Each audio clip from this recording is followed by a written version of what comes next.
Meditasi oleh Marcus Aurelius. Meditations oleh Maharaja Rom Marcus Aurelius adalah salah satu teks definitif mengenai stoicisme.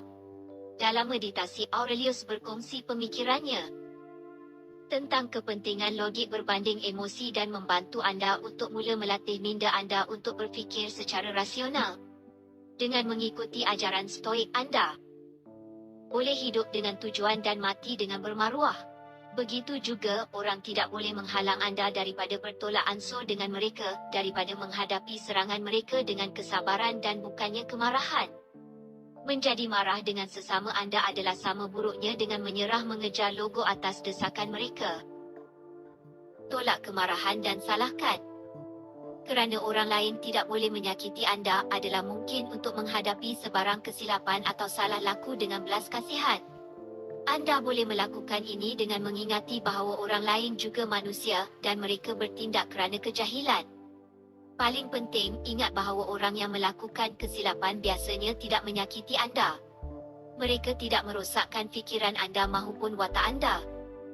Apabila seseorang cuba menyakiti anda, tanya diri anda mengapa mereka berbuat demikian. Apakah kebaikan untuk bahaya adakah dia fikir ia akan lakukan? Jika anda mendapati bahawa perasaan moral orang lain hampir dengan anda mesti memaafkan apa yang dia lakukan sebagai kesilapan. Jika ia tidak dekat dengan moral anda, maka anda mesti membuat kesimpulan bahawa orang lain itu sesat dan berhak mendapat belas kasihan daripada kemarahan. Menyalahkan tidak berguna seperti kemarahan. Ringkasnya, tiada siapa yang boleh dipersalahkan untuk apa-apa. Tuhan adalah maksum dan kesalahan manusia adalah disebabkan oleh kemalangan atau kejahilan. Apabila berhadapan dengan kesilapan orang lain, ingat bahawa anda juga pernah melakukan kesilapan. Tambahan pula, anda mungkin telah mengelak daripada membuat beberapa kesilapan yang sama atas sebab buruk seperti takut akan apa yang orang lain fikirkan dan bukannya kerana alasan anda membawa anda jauh daripada kesilapan tersebut. Dalam erti kata lain, anda mempunyai potensi untuk melakukan kesilapan yang sama seperti orang yang anda kecewakan. Sebagai contoh, kadangkala anda cedera semasa bertanding.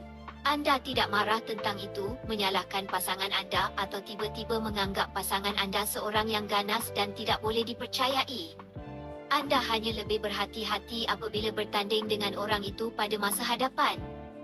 Bahawa yang sama, minda kepada bidang lain dalam hidup anda, maafkan kesilapan dan lebih berhati-hati selepas sesuatu itu berlaku. Lihat kemanusiaan secara keseluruhan.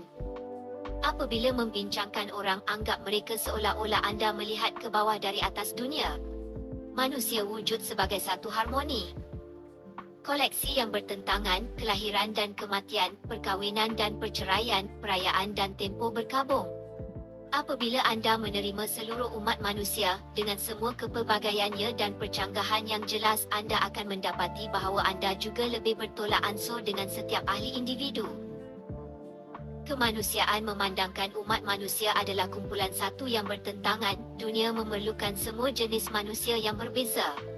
Oleh itu, apabila anda terserempak dengan seseorang yang mementingkan diri sendiri, kejam atau tidak jujur, ingatkan diri anda bahawa orang sedemikian mesti wujud dan orang itu kebetulan adalah salah seorang daripada mereka.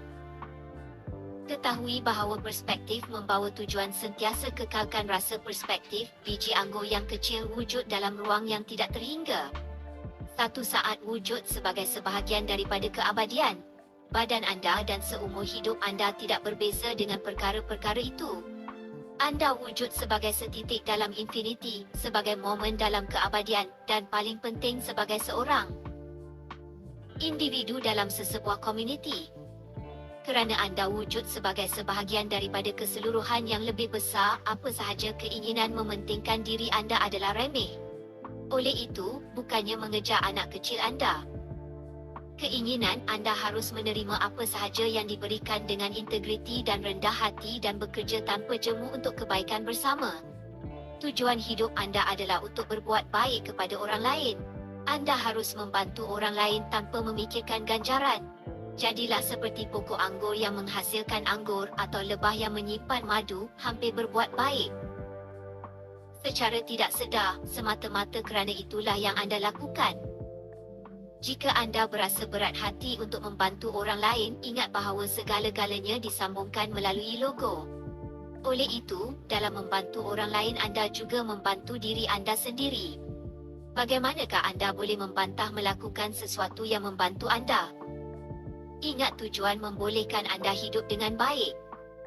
Untuk hidup dengan cara yang konsisten, anda mesti mempunyai matlamat yang konsisten.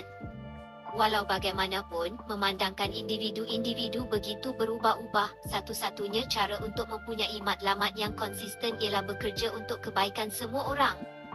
Dengan menumpukan tenaga anda ke arah matlamat sedemikian, anda boleh yakin bahawa anda sentiasa konsisten dalam pemikiran dan tindakan anda.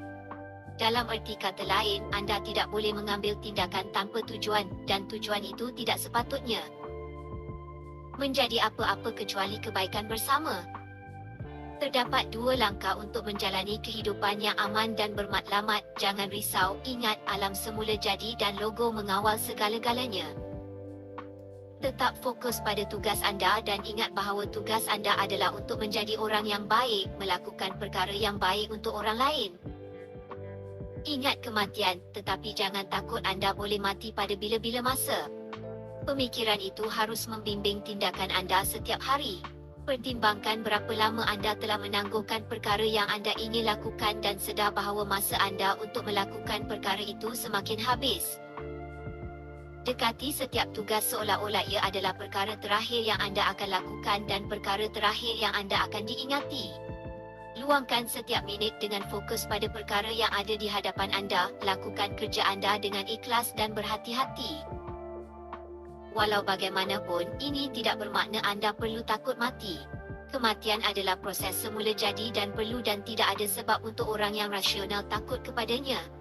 Anda boleh yakin tentang ini kerana Tuhan telah memberikan anda kecerdasan, kemahiran dan alat yang anda perlukan untuk mengelakkan bahaya. Oleh itu, jika kematian itu berbahaya, mereka akan memberi anda jalan untuk mengelakkannya.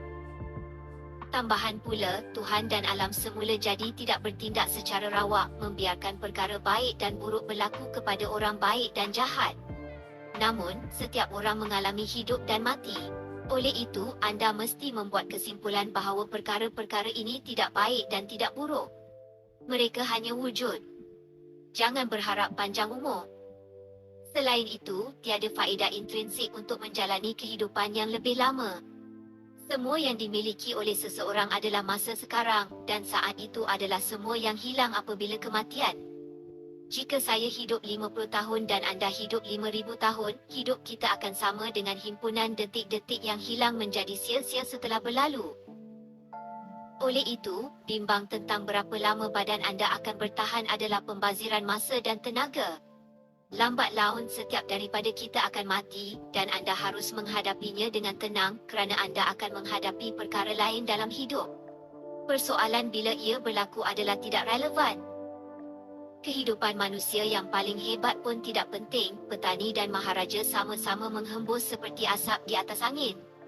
Mengetahui bahawa anda sangat tidak penting, mengapa anda perlu bimbang tentang hidup anda atau kematian anda?